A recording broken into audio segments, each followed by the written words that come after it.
Hi everyone, my name is Gabrielle Aruta. I am the owner and founder of Filo Sofi Arts, a contemporary art gallery based in New York City. We have been around since 2017. This evening we are very happy to welcome you to the virtual premiere of Arthur Kwon Lee's show Hermitage.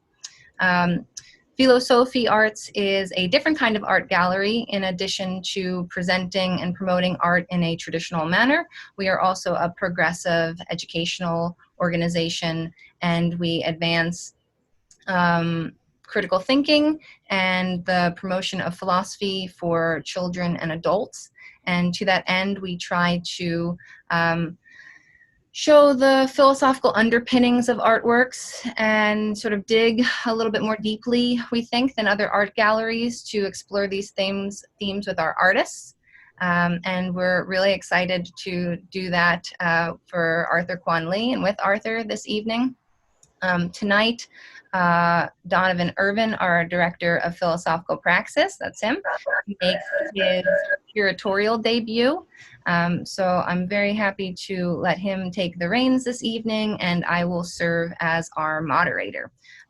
So I'll just say a little bit more about the process of getting to put on tonight's show before I hand it over to Donovan. I had the pleasure of meeting Arthur last summer through Noah Becker and the White Hot magazine parties, which we certainly miss these days now that we're, no longer out in the world the way we were. And also through the artist Ford Kroll, who Arthur had been in a residency with. And it takes a village and takes a lot of networking at times, and it was wonderful to meet Arthur through that group.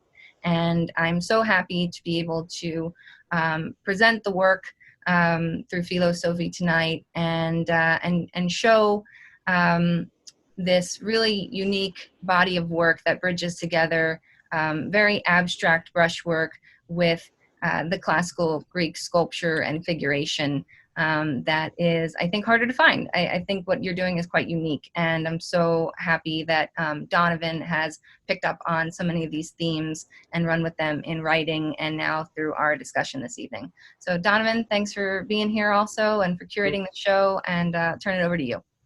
Yeah, you're very welcome. Thanks, Gabrielle. I think meeting in this way highlights some of the things, some of the themes that we'll see in Hermitage. Of course, a Hermitage is a place where you kind of retreat, and you're a little bit secluded and a little reclusive from the rest of society, so you can do a little self-examination and soul searching and looking within. And so we're all here kind of in isolation together a little bit so that we can think about some of these themes. One thing I want to have Arthur say a little bit about in a second is the idea of these archetypes that we'll see repeated through the paintings that draw on sort of themes in mythology, certain social roles, and things like that. So I want to tell you, of course, a little bit about Arthur before we get into the paintings. So Arthur, of course, is a Korean-American painter. He's best known for capturing historical imagery in gestural mark making with these really vivid color palettes that we'll see. So he's won awards from George Washington University, the Overseas National Institute, the Korean Artists Association, and the Cochrane Gallery of Art. So we'll see all kinds of inspiration from antique statuary to Jungian psychoanalysis in this art. And interesting, Arthur is also a ranked Taekwondo, a nationally ranked Taekwondo athlete, competitor. And we'll see how that dynamic part of his biography plays into some of his painting techniques. So I'm excited to talk about that a little bit more with Arthur as well. So without any more to do, Arthur, just Arthur Kwon Lee. Great. Okay. Arthur, before we get started, can you sort of tell us a little bit about archetypes and how they figure into your work? So the concept of an archetype appears in the realm of historical psychological theory, and it's usually in regards to the existence of a primordial blueprint on our thinking and behavior in relationship to the unconscious and the collective unconscious. Yeah, it's interesting. So we're going to see a lot of these at play in your work, but we're also going to see that there's some like tension between them, right? A little bit of tension between the way these social roles get compartmentalized. Is that what I understand? Absolutely, yeah. Awesome. So this first painting that I want us to look at here is Celestial Migration. You can see there's a lot going on kind of around the calm center of this painting where we have a monk in meditation surrounded by a lot of different symbols of strength particularly. So I think here, Arthur, can you tell us about a little bit about this particular tension that you have depicted between the calm in the center and the dynamics that surround this figure? I think this is a very strong introductory work for the subject matter that my language explores. We have a very clear cultural juxtaposition between figures from the Orient and very stoic Western figures. And, I think often when people look at my work, their initial response is this sort of artistically vibrant chaos. But it's important to note there's absolutely nothing random about every composition that you see in front of you. And in this case, we have a monk in Zazen enduring this maelstrom of these international dominance hierarchies. And, it's all the incentives of war, whether it's an adoration of the lover on the top right, or the protection of the sacred, or the self-proclamation as the apex or alpha male, which is represented as the Siberian tiger in Korean culture, at least. But I believe that the man who goes within sort of transcends all that white noise. So that's why the gentleman doing Zazen in the center is placed where he is. Yeah, this is something I want people to kind of keep in mind as we move through. This is your most recent painting, isn't it? This is a painting I made during COVID, yeah. Okay, so this is, you'll see in this a little more space. Some of the compositions that we'll look at are very busy with imagery, and here you have a little bit of space provided by that Kyoto skyline there that almost has it's drawn by hand. You drafted that by hand, but it almost captures that like stencil graffiti type of feel to it. But of course, that's all your draftsmanship there that gets that feel to it. So let's those blues were that contrast that I'm trying to illustrate contextually is echoed formalistically with that intentional blue silhouette, that's going into the butterflies. And the butterfly, which is a symbol of, waking up or transformation, is also playing into that conversation. Yeah. Let's look a little bit more closely at some of the statuary. I think that's one of the things that stands out about your work is the way that you draw on these statuary to paint these figures. This is a neo-guardian. They are prominent around Japanese temples, very fearsome looking. But again, Arthur, that tension, because on the one hand, they're very fearsome, almost angry looking, but they are kind of benevolent. What's going on with that sort of juxtaposition in your mind between this anger and benevolence there?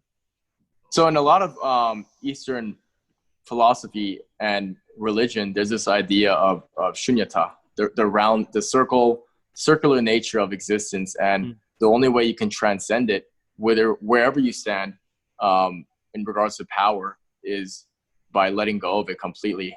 So that's why, whether it's the depiction of the Hercules you saw or these neo-guards, it's almost like I wanted to depict heroic and powerful references, because those are often characteristics that are desired to further illustrate that discipline against temptation with that Zazen practitioner. So that's why those figures were chosen. Mm-hmm. Yeah, we can keep kind of looking around here at, there's a lot of guardian type imagery here. I think our next thing to look at here is Hercules, another symbol of strength depicted in this particular painting. But we also have, I think that resonates with the monk, is Moses, who has the tablets of the law. So a different kind of strength, that mental strength, I think, that you were talking about with the person who sort of finds that, who's able to discipline themselves and rein themselves in, this idea of self-governance. One of the things I love about this detail shot is noticing the hands. Mm-hmm. And it's often throughout art history been a way to judge artists one way or the other about how well they can depict hands or not. But you can see throughout all of Arthur's work the seriousness of his draftsmanship. And clearly he can depict hands however he would want to depict them. And so this really loose brushwork and the sort of alien-like elongated fingers is a highly decorative effect that I think really works and plays to give this unity and variety of themes throughout the work. You see a crispness of line in a lot of places, and then you see this looser brushwork. It's very gestural. It has a great impact, particularly with the colors that are being used. But in this moment here with this close-up, I think it's something interesting to note. Yeah, we also have a little bit of an outlier on Arthur's sources here with this 1967 sculpture. So there is a little bit of chaos going on where you're drawing things all over the place. But I did want to talk about, for just a minute, as a transition to the next painting, a different Moses, this one by Michelangelo. This particular statue and Michelangelo's work generally, I think, is an interesting conceptual marker for us to kind of keep in our minds as we watch through, as we look through this collection. The Renaissance is all about a kind of rediscovery and a reimagining of ancient Greek and Roman antiquity. At that time, right before the modern era really begins in the 17th century, in the 1600s, right? And a lot of what Arthur is doing throughout these paintings is reimagining classical figures and imagery in a context that's really modern and contemporary, in unusual color palettes. We'll talk about some color choices here. And so there's a strong, I think, resonance between the idea of the Renaissance and what Arthur is doing in terms of his choices here. So also Michelangelo leads us very appropriately into the next painting, which is the Agony and Ecstasy. This title, of course, is shared with a well-known biographical novel about Michelangelo. So Arthur, can you tell us a little bit about this is one of my favorite compositions, I think, for reasons that will become clear soon, but go ahead and tell us a little bit. Absolutely. So in Agony and Ecstasy, we have two primary religious and mythological representations amongst the gestural composition here. We have the most reverent historical renderings of the Virgin Mary on one hand, and that's in conjunction to these Chinese food dogs or little dragons. And, you know, these statues are placed in front of homes, often gifted by elders pedagogically, as it's a symbol of guarding familial cohesion, basically. And when you stack those two together they represent that any society that does not protect the archetype of the mother and the child falls apart. And, you know, that's history has no shortage of examples on that matter. So this is something that is one of those necessary paintings for me. Yeah, this theme of guardianship, I think, is very strong in your work and is bound up with your idea about the role that a warrior plays that's not always on the attack or anything, but is also sort of a defensive gesture. Of course, especially the center rendering of the Virgin Mary here made me think very strongly of Michelangelo's Pietà. Because of the way that the expression is captured, it's both, again, there's that tension there between a sadness, I think a kind of sadness, but also a resignation or a resolution. It's not sort of overwhelmed totally and given over to sadness completely, but also has this kind of knowing, like, yes, this has to happen, this, you know, has to occur. Gabrielle, you had some interesting things to say about some of the color composition of this particular detail here.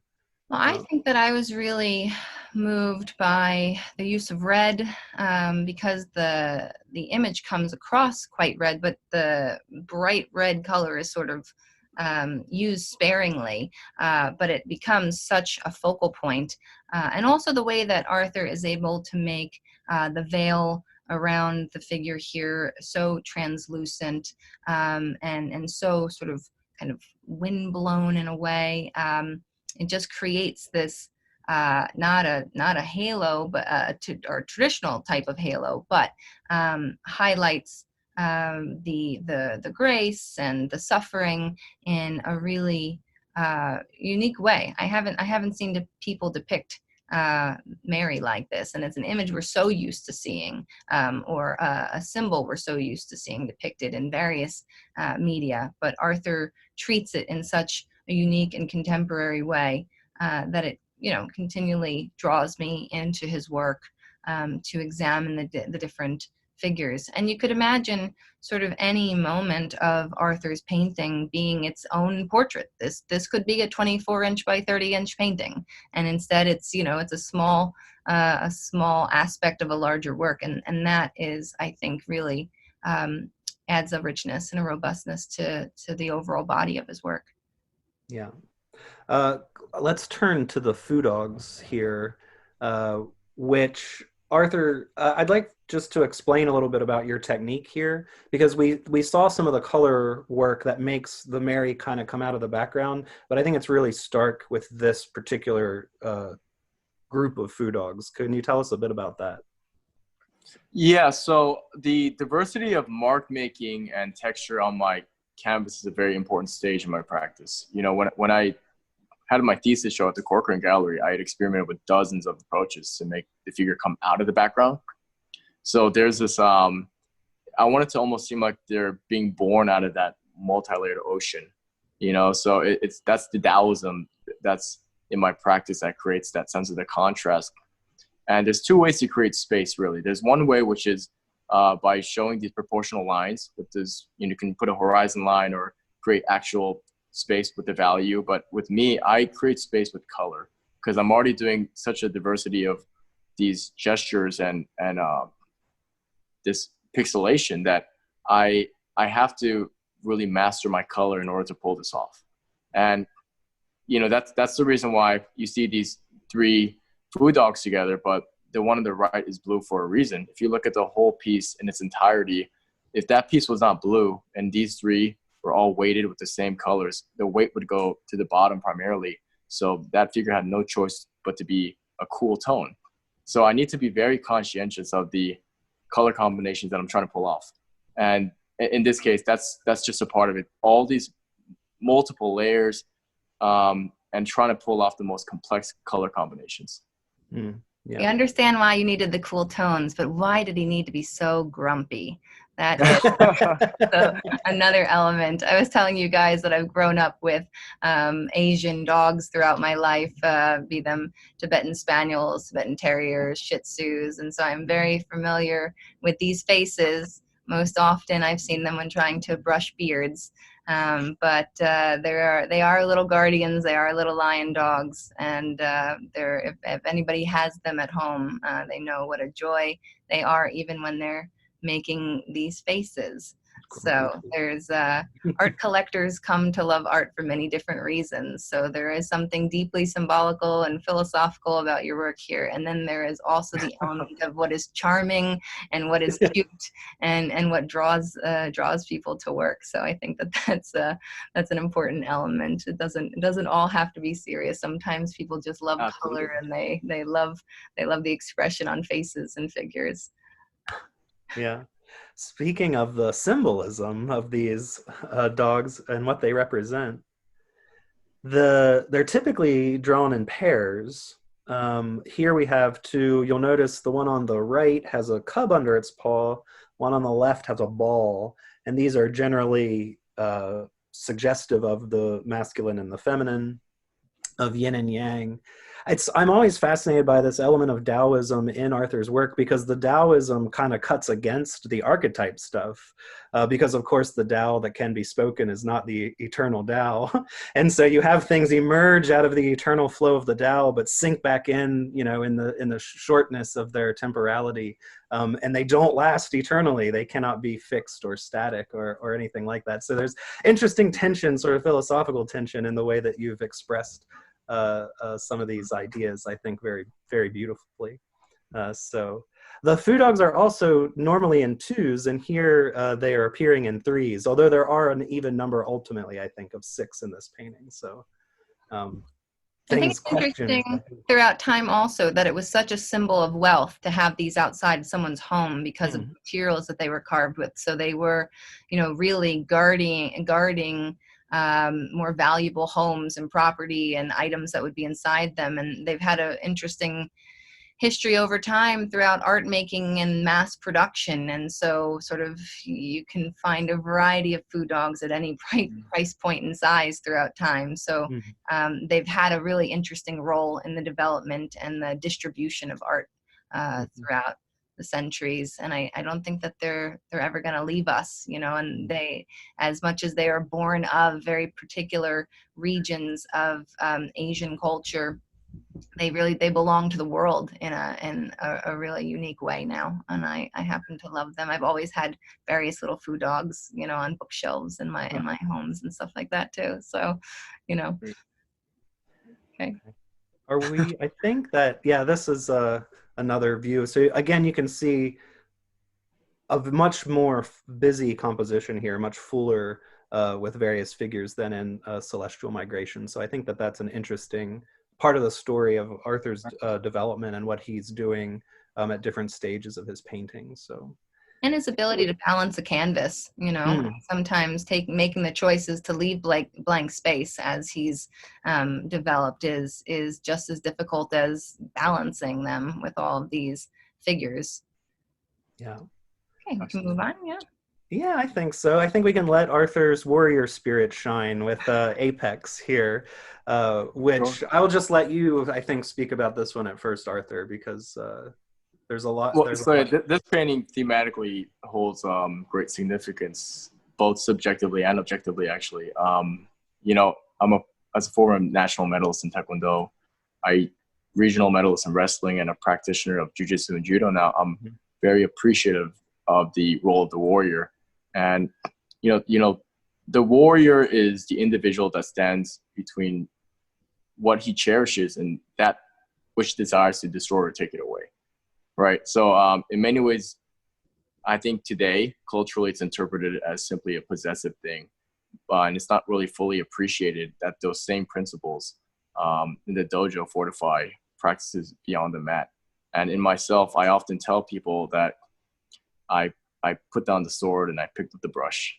I shift that quite a bit because I feel that that is one of the levels that the martial art practice has made me a better artist. And that surprises people because they're seen as so, you know, on opposite ends of the spectrum. But for me, you know, the attraction that I had to all these disciplines is that they're so individual. And it's still about sharpening that same part of the brain. So I often do feel those same parts of my brain are being used when I'm painting, if I'm sparring, you know? Yeah. Appropriate that you have Sun Tzu then in a very prominent position at the top. We can't go through, I mean, there's so many interesting things to say about all the figures in this particular painting, but I'd like to focus in a little bit on this one because it resonates really strongly with what you were just saying here. I'd like for you to elaborate on that if you would. Well, that's dead on. Sun Tzu is in prominence actually functioning as the light source for the work as well. And the reason for that is that, you know, martial arts are a multifaceted thing. It's not just athleticism. It's not just the spirituality and the community outreach, but a mantra that is said in many dojos is that of mind over muscle. And I think, you know, we're looking at Sun Tzu here. It's non-negotiable and self-evident, you know, the art of war has had in the influence of business, literature, and philosophy. And it implies a much deeper message to, you know, outside of the people who judge it as merely combat training. Because when you stick with your practice deep enough, martial arts is really a yoga. And it's people lose track of that. And it really does permeate into other things like art, like painting or, you know. Yeah. Your whole and life. Writing, I mean, if we can kind of move around the painting a little bit to the samurai, here we have Atugawa, a depiction from Atugawa Yoshiku's Heroes of the Taihiki.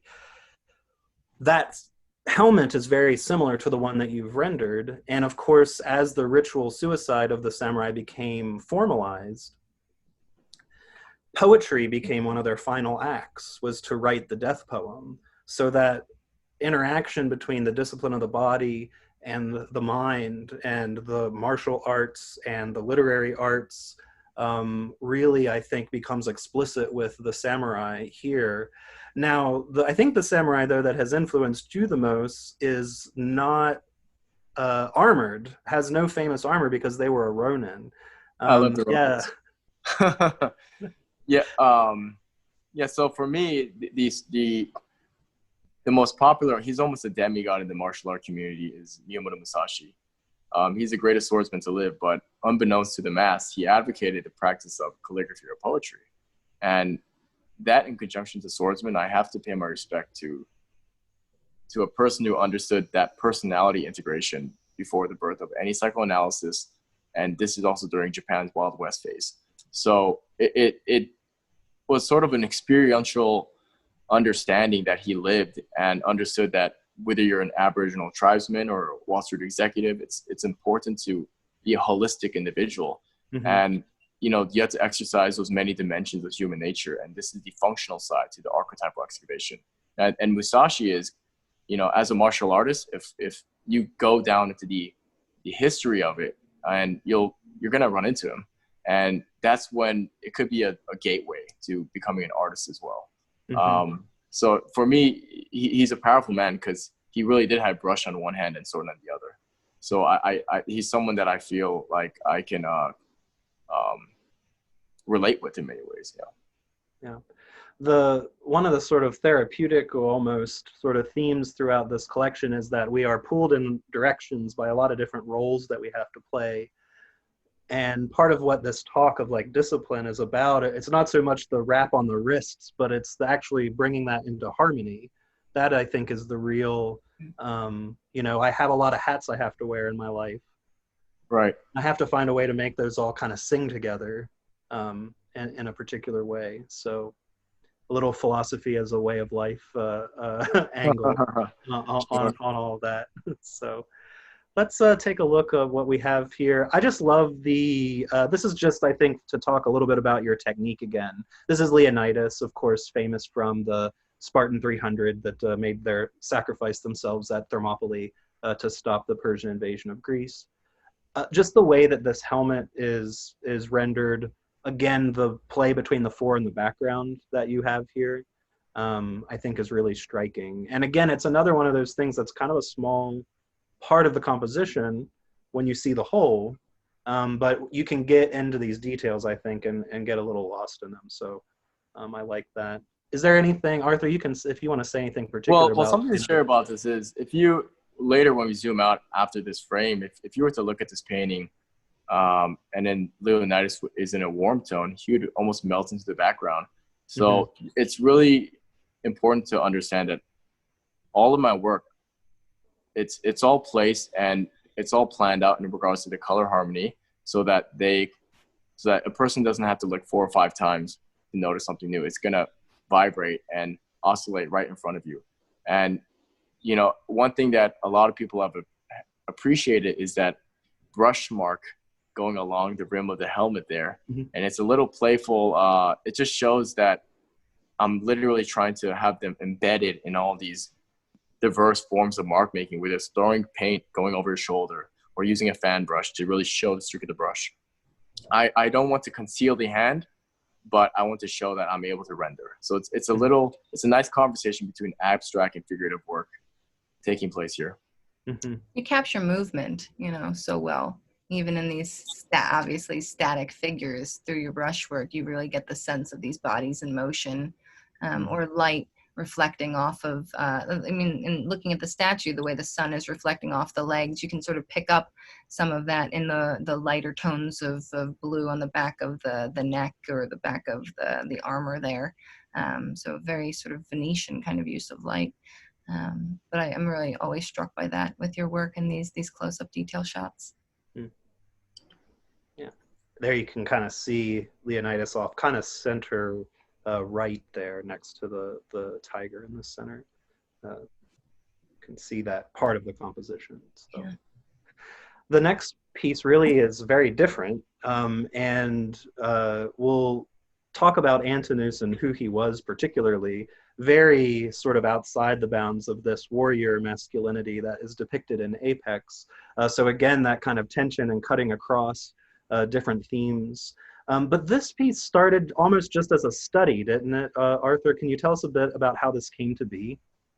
Absolutely. So I had just finished painting a rather large piece that had, you know, a lot going on, and it was a very complex composition. So I like to take rest in between by doing lighter paintings that are not as contextually dense with more variables to juggle. So in this case, I was merely looking for a beautiful statuesque figure. And when I was looking through my iPhone here, I ran across Antonis, and, you know, it was just such a beautifully well done sculpture. That was my instinctual reaction. But I also took it as an opportunity to explore alternative forms of layering and start playing with decorative elements, you know, which is hence the butterflies. And this is the first time you see this stage. It's the introduction of this design-like element. This is before Celestial Migration, the painting we saw first. Mm-hmm. So it's a good painting that showcases the development of me attempting to try different modalities in art making. But you're correct that this painting was really an adoration painting, figuratively. Yeah, and a very different color pattern. Can we see the, I think that we have a close-up of the, with the statue, a very different color palette than what we've seen before also. It's a little bold, these greens and oranges together, Arthur. I don't usually do green and orange together also. That's another important thing. And most of my work, it's a rare color combination, Yeah. It's interesting too that you chose this such an outlier color palette. Antonis was the lover of the Emperor Hadrian. And so since the 19th century, Antonis has really become an icon for the LGBTQ community. Hadrian so loved Antonis that when Antonis died somewhat unexpectedly, Hadrian deified Antonis and named a city after him. And there was like a cult of beauty that rose up around Antonis. And so I think it's really fascinating that these statues were designed to evoke this kind of male beauty, and they still resonate with that type of beauty and figuration even 1900 years afterwards. To people who aren't even aware of the context of it or anything like that, you just see, wow, what a beautifully rendered figure that they have captured. This photograph of the excavation of Antonis at Delphi is really, I think, striking. Gabrielle, you are a huge fan of that image. That's a cool photo. Overwhelming to get to see something like that.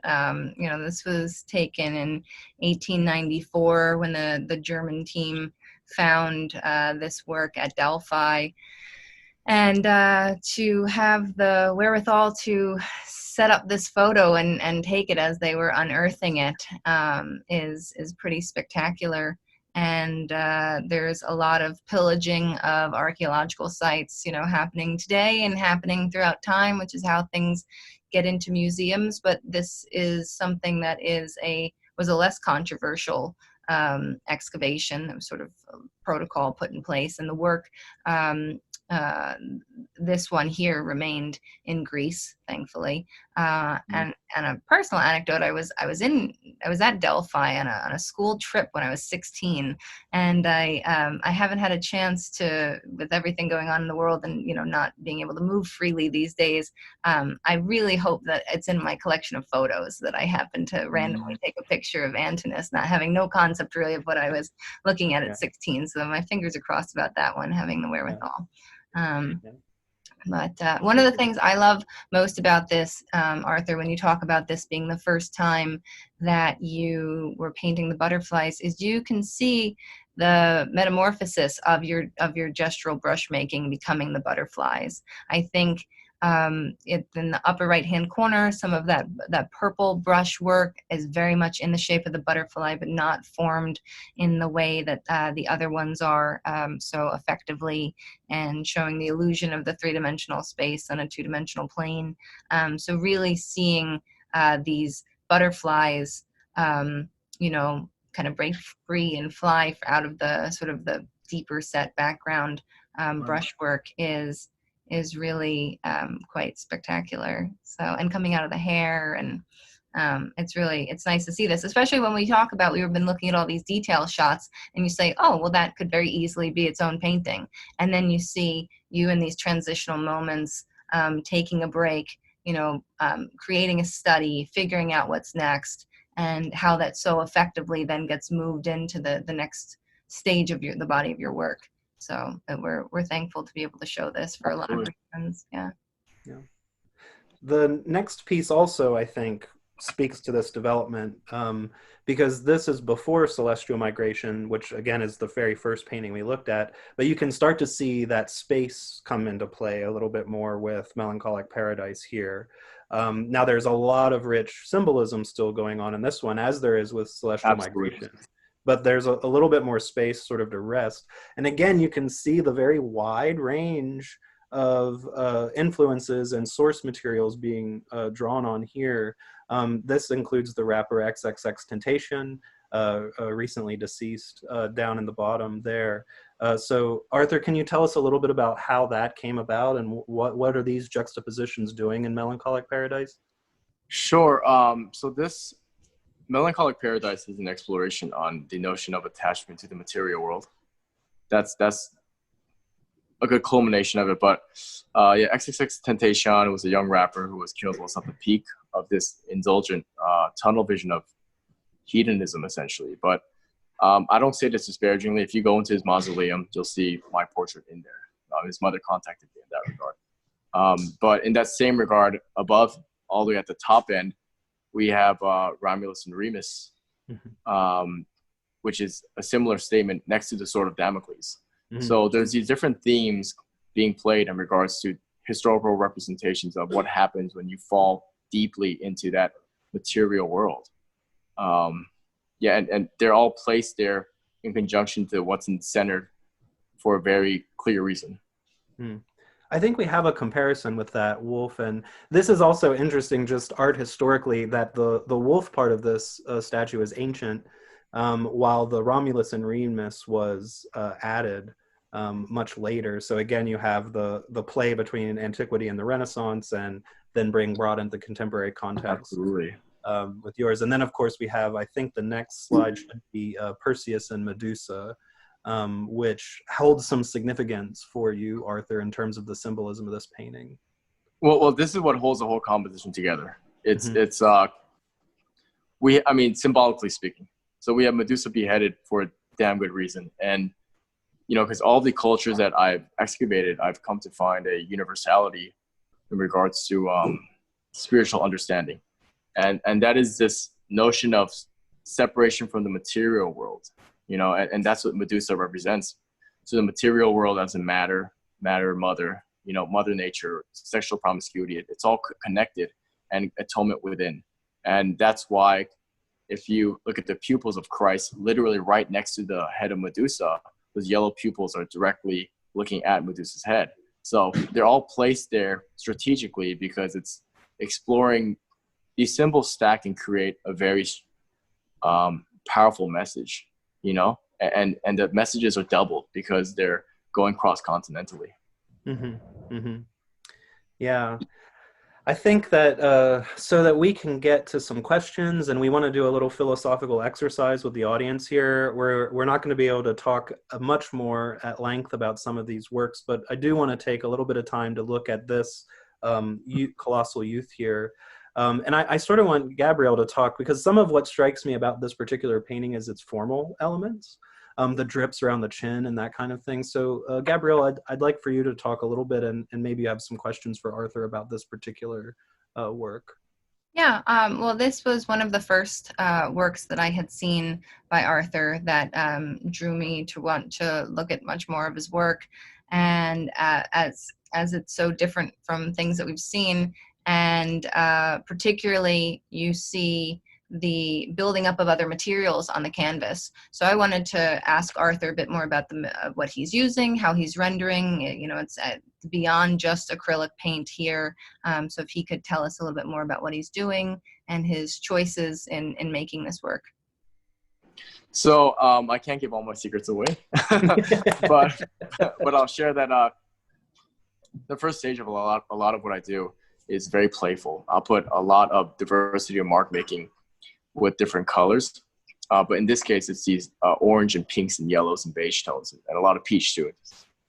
After that base is done, I use a lot of modeling paste, and it's very thick, visceral sort of structure when you look at the painting in person. So what you see here, it actually comes off even more. So the actual background of the piece, it's almost like slightly a relief because it's so structural. And if you even look at it from the side, you'll see these bumps that are all over the piece. And it gives you a different kind of appreciation. It's like you can look at it from a distance. It's like a microscope. You can look at it at one distance, but you get close, and then you'll see all these other complexities involved in regards to how I layered the dripping, how I stacked the modeling paste and painted and imbued colors on top of it. So there's a lot of different stages that I need to pull off, and it's that's all determined by the differing shadows and the lighting and then the color combination I'm trying to pull off. Mm-hmm. But yeah, it's a very structural, dense weight of this work when you see it at any level. Here on the screen, you see it kind of popping out. In person, it even has extra oomph to it. Yeah, there's a real difference, and this is something also that your source for this you went to see in person a lot, and of course there's a very strong difference between seeing something in person and only being able to look at it on a screen and things like that. This fragmentary colossal head of a youth that we're seeing on the left here, as you can see, it says the Metropolitan Museum of Art. I'm so blessed to be in New York here because I go weekly before the closing of, because of what.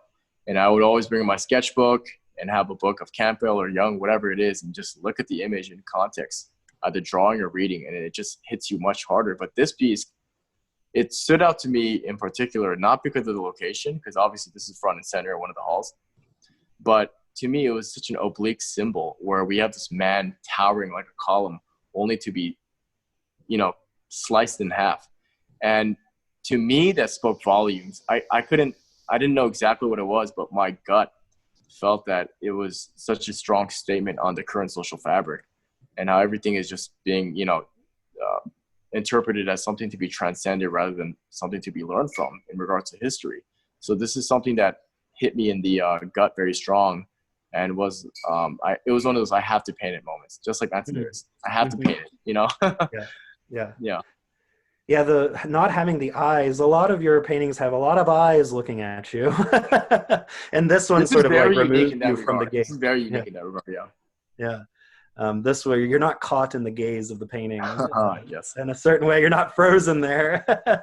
Love that you continue to make other work in this on this theme, because I think that it does stand alone in a whole other way. There's Antonis, there are eyes depicted, although there aren't pupils, but just to see, to kind of pay a little bit of reverence to these works that have been destroyed, and yet we still are holding on to them in our most important cultural institutions.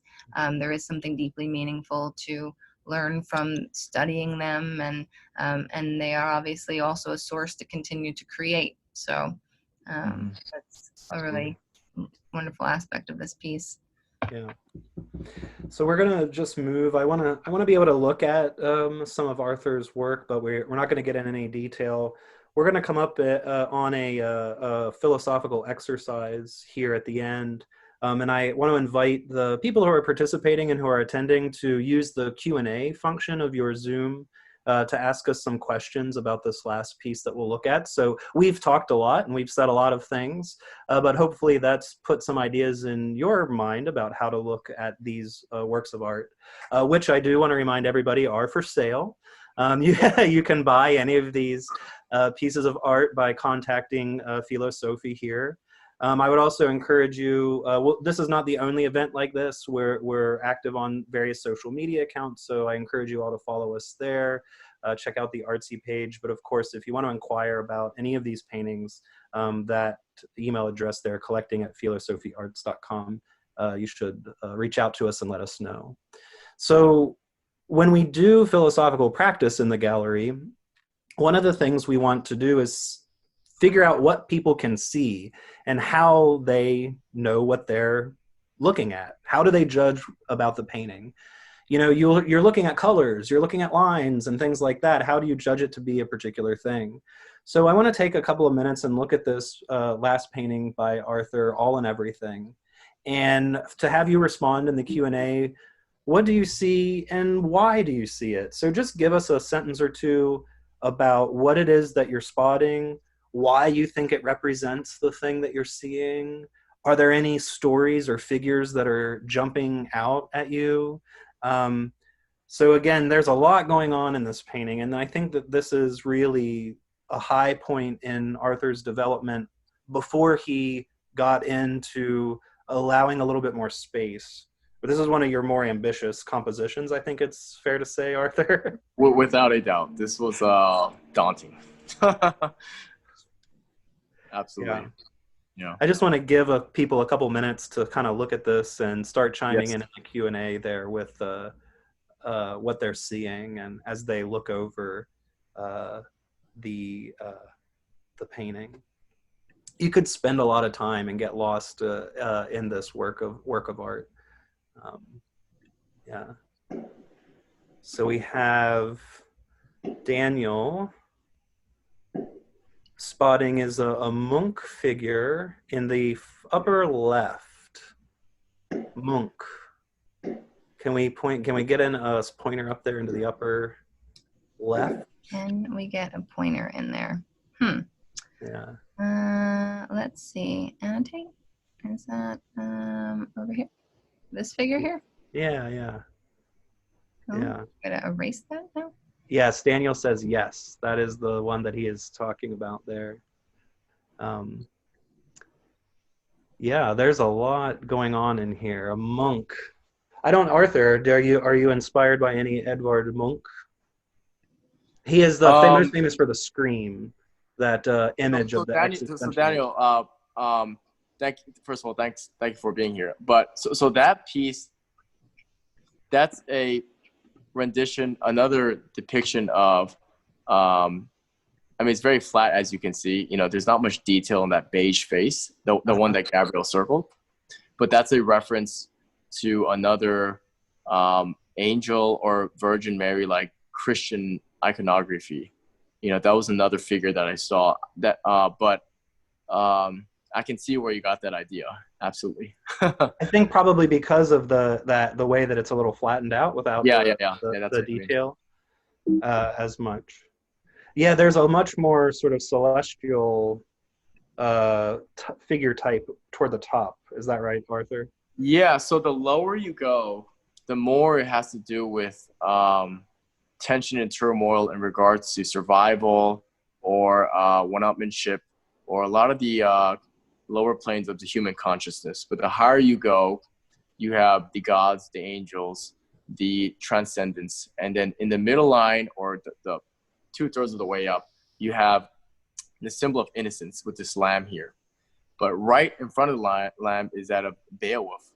And Beowulf, you know, and these warriors in medieval armor, Achilles, Kim Yu-shin, there's this wall of the warrior archetype, the idea of protecting that which is beautiful and sacred. So there is actually a placement of this. That's why Medusa or Yamantaka or Death with the two female faces is all at the bottom, and we have a powerful phoenix at the bottom. Yeah, Tatiana was just saying that she sees a phoenix in there. Yeah. We also have a question from Katrina about the significance of wings, particularly in this painting. There's a lot of wing formation here. Wings?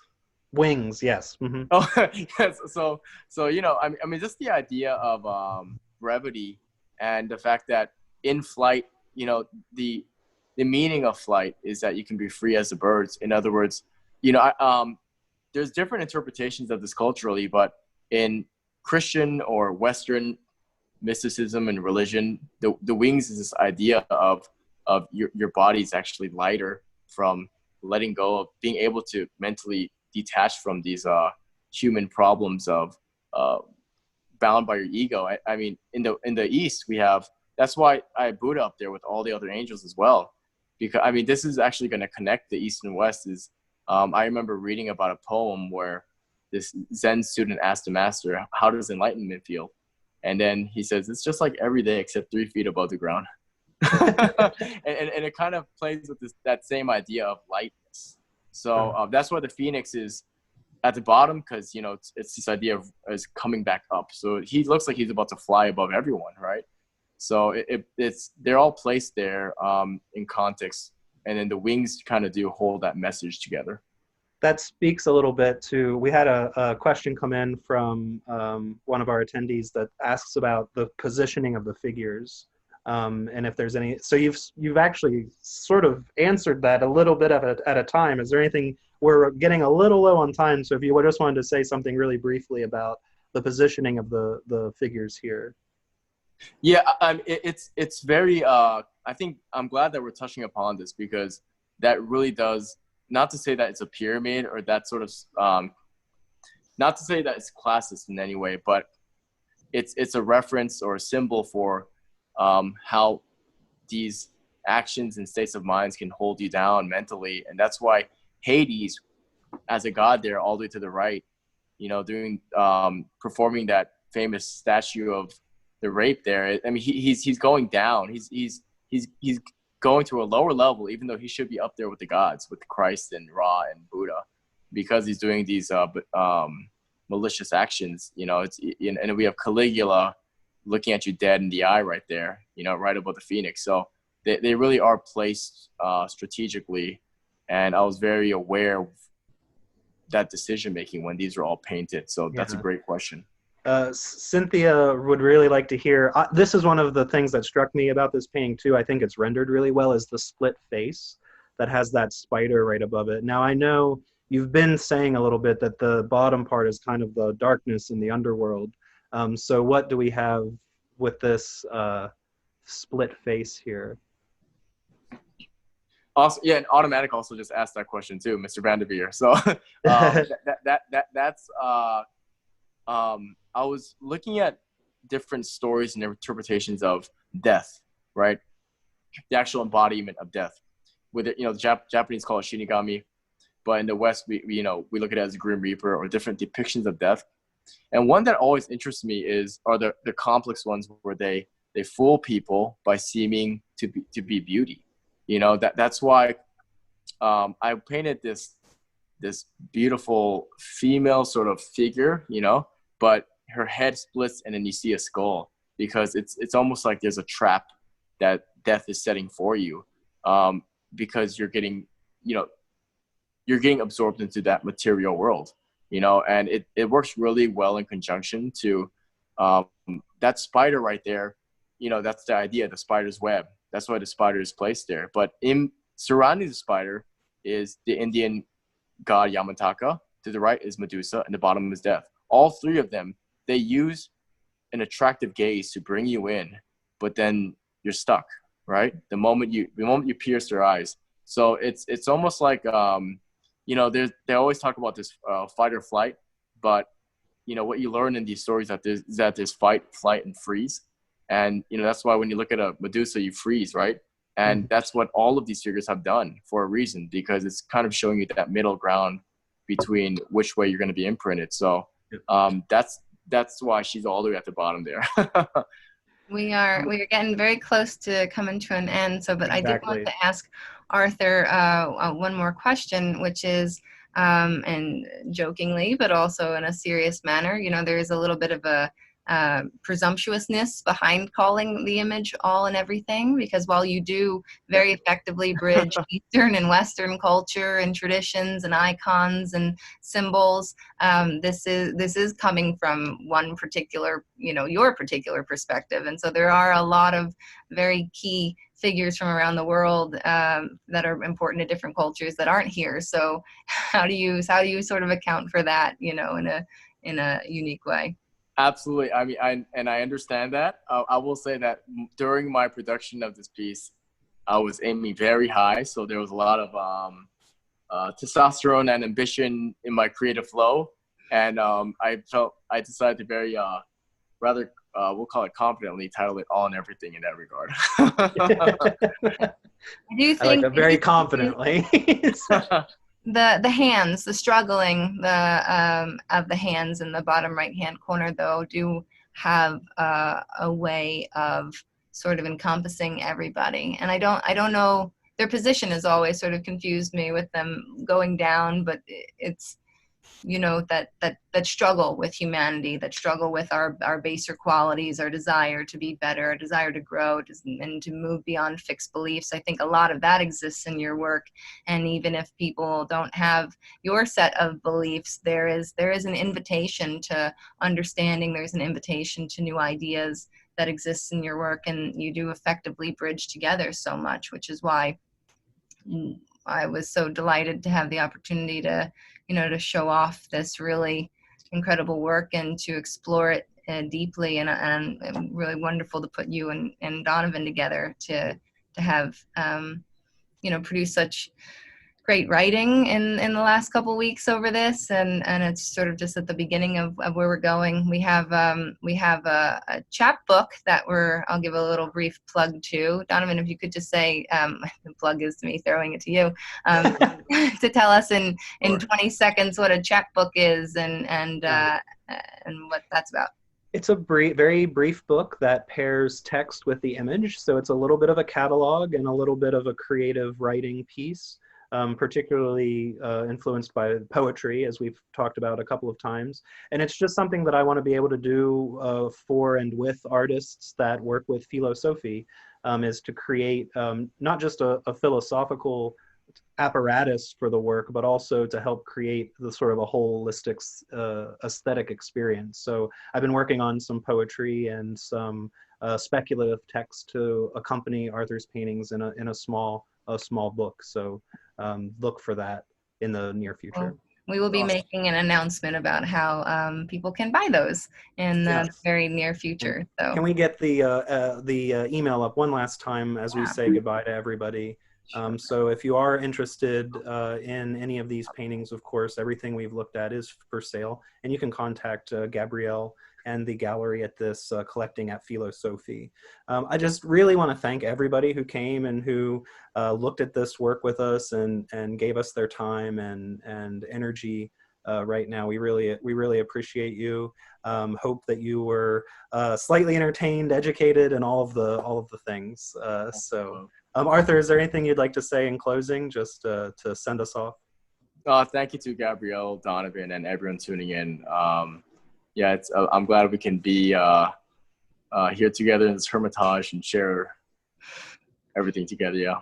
Yeah, that's beautiful. Yeah. Excellent. Thank you. Everybody for joining us. We appreciate it. All right. Take care. Be safe. Yeah, Thanks, Arthur. Cheers.